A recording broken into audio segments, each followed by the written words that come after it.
नमस्कार. माझं नाव चंद्रकांत नामदेव अमन, मुक्काम पोस्ट काळवाडी, तालुका जुन्नर, जिल्हा पुणे.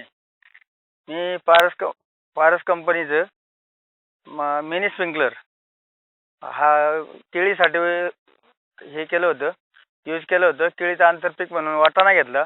वाटाण्यात माझं स्प्रिंकलरचे पैसे संपूर्ण नील झाले. त्याच्यानंतर मी ते हळदीचं यूज केलं. आता ते आपणासमोर चालू आहे.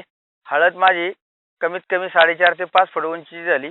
त्याला मायक्रो स्प्रिंकलर चालले नसते, म्हणून या स्प्रिंकलरचा फार मोठा मला उपयोग झाला.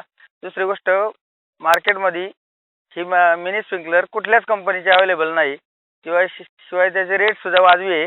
आणि ती स्प्रिंकलर बसवल्यापासून माझ्या हळदीच्या उत्पन्नात जवळजवळ 1.5 पटीने वाढ झाली. हळदीचे आजही बी पीक अति उत्कृष्ट आहे. दुसरे ISI प्रमाणित असल्यामुळे त्या कंपनीचं काही शंकाच नाही. दुसरी गोष्ट, मी पारस कंपनीचं इनलाईन ठिबकसुद्धा माझ्याकडे आहे. मिनी स्प्रिंकलरसुद्धा आहेत. एकंदरीत शेतकऱ्याच्या दृष्टीने अतिशय खर्चाची बचत होती. कमी पाण्यात माझ्या बोरला फक्त 1.5 इंची पाणी आहे. 1.5 इंची पाण्यात मी जवळजवळ 4 एकर बागायत करतो. हे वापरल्यामुळं मला बराचसा फायदा झाला. सगळ्या शेतकऱ्यांनी याचा पुरेपूर फायदा घ्यावा.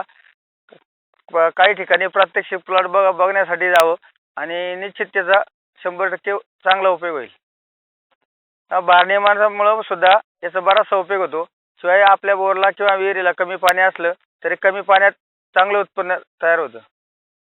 माझं शेतकऱ्यांना असं आव्हान आहे की तुम्ही पारस ठिबकचा जास्तीत जास्त वापर करा आणि कमी खर्चात जास्त उत्पन्न मिळवा.